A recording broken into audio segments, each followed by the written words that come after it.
दोस्तों, हार्दिक स्वागत है आपका हमारे चैनल पर।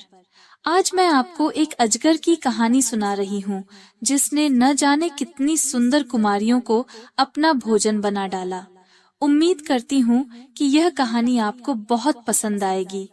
कहानी अच्छी लगी तो लाइक और शेयर कर देना, चैनल को सब्सक्राइब कर लेना और घंटी के निशान को दबा देना। देर न करते आइए शुरू करते हैं आज की कहानी। एक बार कीव शहर में कहीं से एक अजगर आ निकला और डर के रूप में हर परिवार से बारी बारी से एक सुंदर कुमारी अपने खाने के लिए वसूल करने लगा। इस प्रकार जो भी कुमारी उसके लिए भेजी जाती, अजगर उसे खा जाता। एक दिन अजगर के यहाँ जाने की जार की बेटी की बारी आई। अजगर जार पुत्री को पकड़कर अपनी खोह में घसीट ले गया, लेकिन जार पुत्री इतनी सुंदर थी कि अजगर ने उसे खाया नहीं।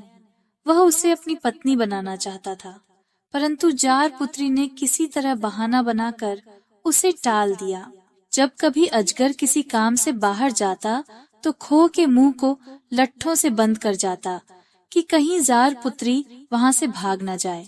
जार पुत्री का एक छोटा सा कुत्ता था, जो उसके घर छोड़ते वक्त उसके पीछे पीछे वहीं तक चला आया था। छोटा सा कुत्ता अब भी बड़ी वफादारी के साथ जार पुत्री का काम किया करता था। जार पुत्री अपने माँ बाप के नाम खत लिखकर कुत्ते की गर्दन में बांध देती थी।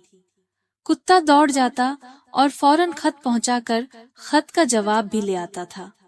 एक दिन जार और जार की पत्नी ने अपनी बेटी को लिखा कि अजगर से ज्यादा ताकतवर दुनिया में कौन है, कौन अजगर का वध कर सकता है। तुरंत इस बात का पता लगाकर भेजे ताकि वे उसकी मदद के लिए कुछ कर सकें। उस रोज से जार पुत्री अजगर के साथ ऐसा व्यवहार करने लगी जैसे वह उसे बहुत चाहने लगी हो। वह उससे बड़े प्यार के साथ बात करती और बड़े ढंग से पेश आती।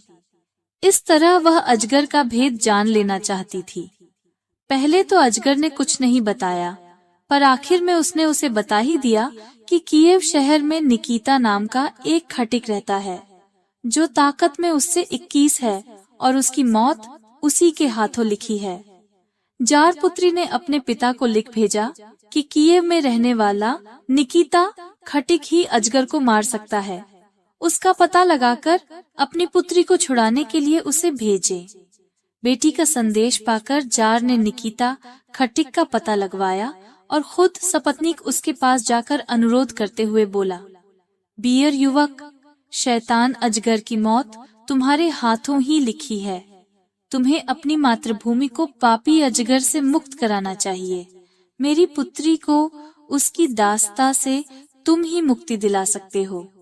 इसके बदले चाहे तुम जितना धन मांग लो, मैं देने को तैयार हूँ। जार की बात सुनकर वह गुस्से से कांपने लगा। उसके हाथ थरथराने लगे और उसके हाथ में थमी 12 बैलों की खालें फट गईं। खालों के फट जाने से उसको जो नुकसान हुआ, उससे निकिता को बहुत गुस्सा आया।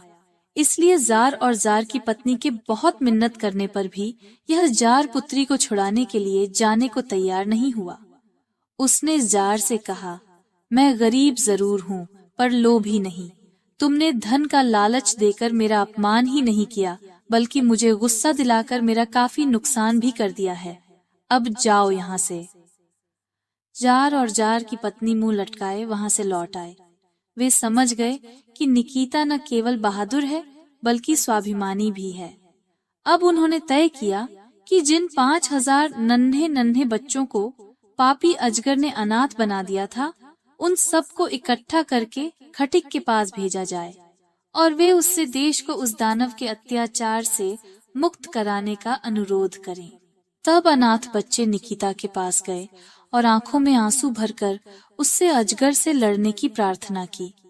निकिता को उन अनाथों के आंसू देखकर दया आ गई। वह तुरंत राजी हो गया। निकिता ने 300 मन सन को राल से रंगवाकर अपने बदन के चारों तरफ लपेट लिया, ताकि अजगर के दांतों का उसके शरीर पर कोई असर न हो। फिर वह अजगर से निपटने के लिए चल पड़ा। निकिता अजगर की खोह पर पहुंचा, लेकिन अजगर खोह का मुंह अंदर से बंद करके दुबक कर बैठ गया। निकिता खटिक ने उसे ललकारा, बाहर निकल और खुले मैदान में मुझसे मुकाबला कर, वरना मैं तेरी खो को भी मिट्टी में मिला दूंगा। लेकिन जब अजगर पर उसकी धमकी का कोई प्रभाव नहीं हुआ तो वह तुरंत ही खो का दरवाजा तोड़ने के प्रयास में जुट गया। जब अजगर ने देखा कि इस तरह उसकी जान नहीं बचेगी तो वह खुले मैदान में निकिता का सामना करने के लिए निकल आया। काफी देर तक उन दोनों के बीच घमासान युद्ध होता रहा।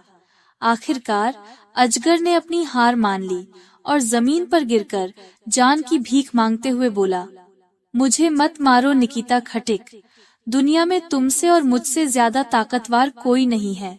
सो आओ, धरती को बराबर बराबर के 2 हिस्सों में बांट लें, आधे में तुम रहना और आधे में मैं रहूंगा। अच्छा, यही सही। खटिक राजी हो गया, लेकिन बेहतर होगा अगर हम पहले ही सीमा रेखा खींच लें। तब निकिता ने लकड़ी के 150 मन का भारी हल बनाकर अजगर को उसमें जोता और जमीन पर हल से एक मेड़ सी बनाने लगा। सीमा की रेखा कीव से लेकर कस्तूरियन सागर तक खींच दी गई। तत्पश्चात अजगर बोला, हम लोगों के बीच जमीन का बंटवारा हो चुका है। हाँ, यह तो हो चुका।